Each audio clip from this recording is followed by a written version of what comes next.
Budidaya perikanan dengan metode bioblok ini salah satu budidaya yang memanfaatkan kerja bakteri. Nah, setelah kita masukkan semua bahan-bahan tersebut, kan nggak langsung kita kasih ikan.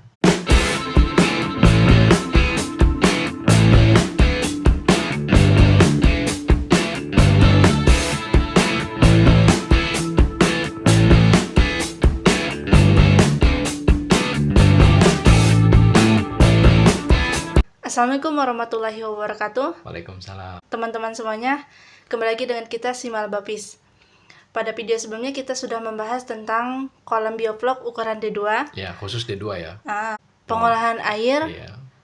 juga pembibitan ya. Ya, bagaimana menghasilkan bibit. Ya, supaya kita nggak ketergantungan harus beli terus seperti itu ya. Udah kita ulas pada video sebelumnya. Banyak subscriber kita yang baru. Yang baru menemukan channel ini. Bang, ulas lagi dong, metode bioblok itu sebenarnya seperti apa? Sebelumnya kami ingin mengucapkan terima kasih buat teman-teman yang sudah mendukung channel ini ya. Saat ini kita sudah 74.000 subscriber. Mohon buat teman-teman meluangkan waktunya untuk mensubscribe ya channel ini sehingga kita bisa tembus 100.000 subscriber Iya, ya. betul. Ya, agar kita lebih semangat terus untuk menghasilkan konten-konten khususnya mengulas tentang dunia budidaya ya. Iya. Metode bioblok dan metode-metode lainnya yang insya Allah akan kami suguhkan di sini, dan kita juga komitmen untuk upload setiap hari. Oke ya, teman-teman semuanya. Jadi bioblok sendiri itu berasal dari dua kalimat ya teman-teman, yaitu bio dan blok. Bio itu artinya hidup, ya kan? Blok itu adalah gabungan antara partikel-partikel halus. Berasal dari yang namanya TSS. TSS itu adalah, kalau dalam ilmu biologi dan kimia itu namanya total suspended solid. Jadi total senyawa-senyawa terlarut dalam air yang kemudian berbenturan, menyatu, membentuk blok. Tapi dia hidup. Kenapa hidup?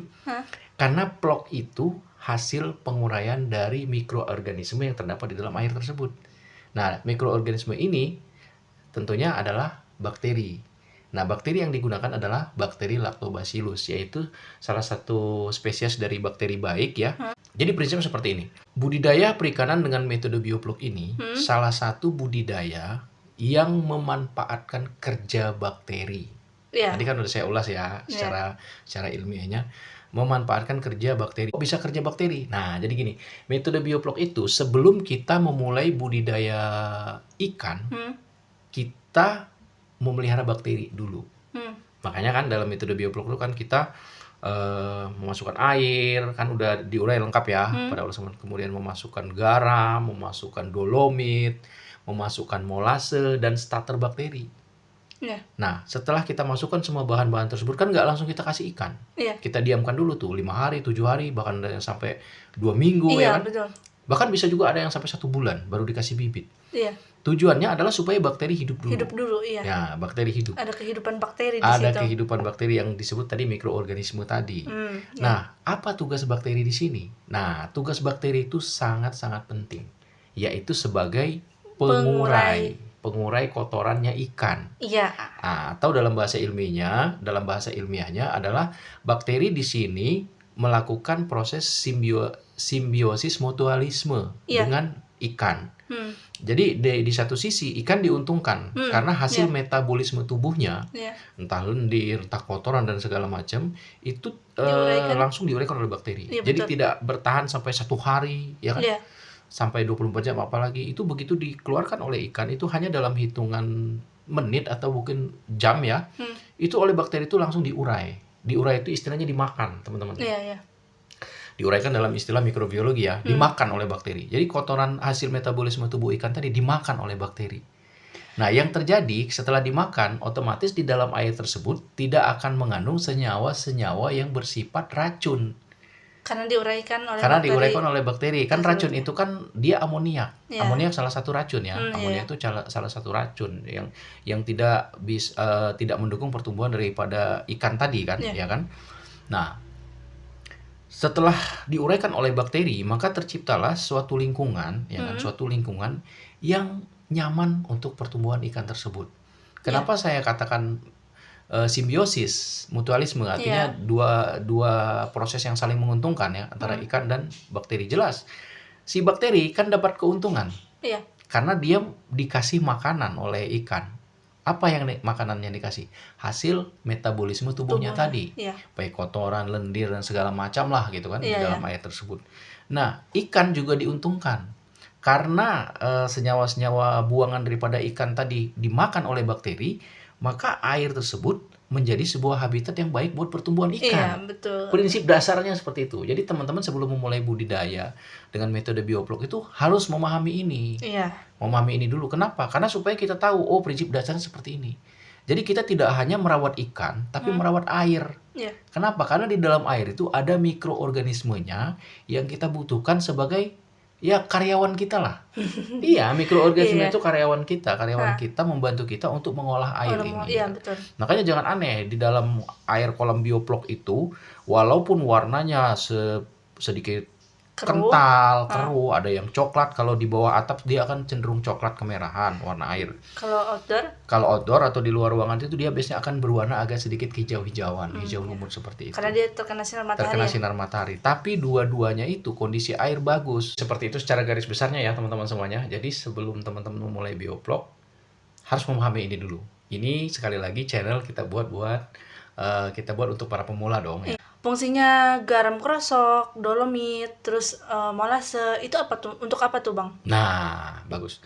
Itu pertanyaan bagus. Kenapa kita harus memasukkan dolomit, garam krosok, dan molase? Iya. Nah, ini bagus. Fungsinya untuk apa tuh? Fungsinya untuk apa ya? Nah, sekali lagi bahwa prinsip dasar dari metode bioplok ini adalah kan memelihara bakteri. Iya. Nah, jadi dalam proses hidupnya sendiri, bakteri ini kan punya kebutuhan.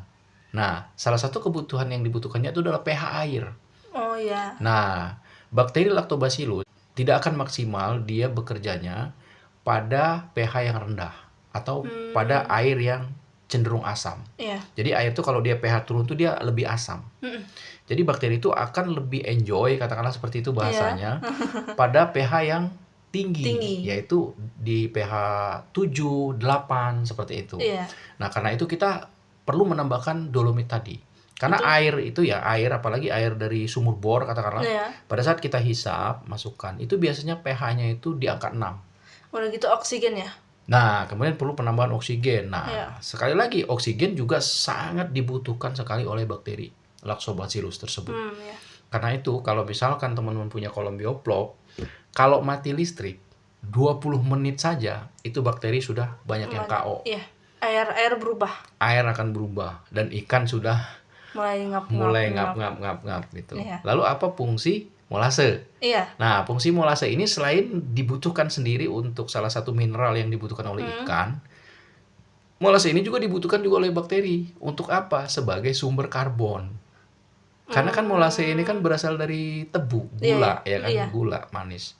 Nah, ini sebagai sumber karbon. Berarti airnya manis ya, Bang ya? Manis. Jadi kalau air kolam bioplok itu teman-teman ambil, tinggal dikasih teh aja diminum asik dikasih gitu. gula. Bercanda itu. Dikasih es batu. Jadi saya ulas kembali bahwa sekali lagi bahwa metode bioplok ini adalah salah satu metode di mana kita memelihara bakteri sebelum memelihara ikan. Itu aja prinsip dasarnya. Jadi kotoran daripada ikan tadi atau hasil metabolisme tubuh ikan diuraikan oleh bakteri menjadi plok. Itulah. Ya, plok ya kan. Jadi menjadi plok. Plok itu sebenarnya hasil kerjanya bakteri. Di mana plok-plok sendiri itu, nah ini penting ya. Plok-plok itu ternyata itu masih mengandung senyawa-senyawa yang bagus juga. Jadi masih ada kandungan gizi. Salah satunya adalah asam amino. Gitu kan? Ternyata ada. Ya, ada sumber-sumber vitamin lah. Karena kan dia sudah difermentasi lah oleh bakteri itu ya, diuraikan. Jadi senyawa yang tadinya senyawa buangan diolah nih oleh bakteri nih, diolah oleh bakteri. Dan makanya plok itu kalau termakan oleh ikan, itu nggak jadi masalah. Jadi kita jangan pernah berpikir, ikan ini airnya yang digunakan itu aja. Berarti dia makan kotorannya dong. Enggak seperti itu. Jadi mindset berpikir itu harus kita buang. Walaupun dia termakan plok, tapi plok tadi bukan lagi kotoran ikan. Tapi itu sudah hasil kerja dari bakteri. Jadi kotoran ikan diolah oleh bakteri, menghasilkan yang saya bilang TSS tadi, total suspended solid tadi. Total suspended solid itu akan berbenturan satu sama lain karena dia kan mengandung senyawa-senyawa listrik bermuatan positif dan negatif kan. Karena diaduk oleh aerasi yang begitu kencang. Nah, peristiwa inilah yang disebut koagulasi dan plokulasi. Plokulasi itu artinya pembentukan plok. Sehingga terjadilah plok-plok tadi. Oh iya. Ya kan? Iya. Ya, jadi prinsip dasarnya seperti itu. Ilmiahnya lah. Kita soal ilmiah ya. Padahal kita bukan ahli nih, teman-teman. Ya kira-kira yang kita pelajari seperti itu. Kebenaran saya waktu kuliah dulu saya belajar yang namanya mata kuliah saya salah satunya adalah PAB, pengolahan air bersih. Pantes ya teman-teman. Saya jadi 4 SKS. mengerti ya, Ya. apa namanya itu pengolahan air kayak Jadi, gitu kan. saya belajar bagaimana mengolah air yang kental, keruh dari sungai yang kotor lah, itu harus jadi air bersih.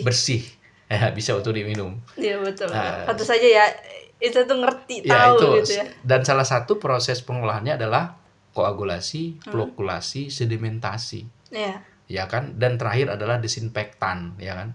Itu prinsip dasar pengolahan air bersihnya. Ketika saya tarik kemarin saya mempelajari dunia bioplok, ternyata berhubungan Iya, juga. ternyata nyambung ya. Ya berhubungan juga. Kira-kira seperti itu? Oh iya Bang, tadi kan dolomit, molase, garam. Garam fungsinya apa? Nah, Bang? garam ini sebenarnya, garam itu kan bersifat basa. Sama sebenarnya dia untuk mendongkrak atau menetralkan pH. Air, tapi ada fungsi lain. Karena garam ini adalah untuk menekan pertumbuhan jamur. Oh, jadi dia maksudnya tuh supaya tidak ada jamur. Iya, penyakit-penyakit. Walaupun sebenarnya di dalam kolam bioplok itu akan jarang sekali namanya mikroorganisme yang bersifat parasit. Karena bakteri baik ini dia nggak hanya makan kotoran ikan loh, tapi ada bakteri-bakteri jahat atau ada organisme jahat itu juga dimakan, termasuk spora jamur. Iya. Makanya disebut bakteri baik. Iya. Pernah minum Yakult? Nah, itu kan hasil kerja bakteri. Iya. Ya kan? Iya, Gitu, betul. seperti itu. Kira-kira bisa seperti itu. Nah, salah satu fungsi garam adalah untuk menekan pertumbuhan jamur sekaligus untuk menambahkan senyawa-senyawa mineral di dalam air tersebut, memperkaya kandungan senyawa-senyawa mineral yang ada di dalam air tersebut. Seperti natrium kan ada terkandung di garam dong. Kalsium ada terkandung di garam. Untuk memperkaya ini, ya kan? Kenapa? Karena air yang segitu akan digunakan terus-menerus. Penambahan garam tadi untuk menjaga kestabilannya itu salah satunya. Ya mungkin lebih jauh teman-teman yang ahli-ahli kimia yang lebih tahu ya. Kita hanya dasar-dasar aja gitu. Ya. Tapi seenggaknya kita harus tahu dong. Harus tahu dan bisa belajar ya. Sama-sama belajar ya, bukan mengguru ya. Iya gitu. betul. Oke teman-teman, kalau misalnya teman-teman ada yang kurang paham atau misalnya penasaran, boleh komen ya di kolom komentar. Tapi jangan lupa subscribe juga, jangan komen betul. doang. Klik aja teman-teman dikit ya, aja lah, bantulah kita ya nggak gitu kan. Biar semangat nih, biar semangat. Kalau stagnan di 74.000 kita jadi ogah-ogahan juga. Kayak kemarin kita berapa bulan nggak bikin konten ya. Iya. Ya nggak apa, kita semangat lagi sekarang. Oke teman-teman, nantikan video kami selanjutnya. Kami akhiri. Assalamualaikum warahmatullahi wabarakatuh. Waalaikumsalam warahmatullahi wabarakatuh.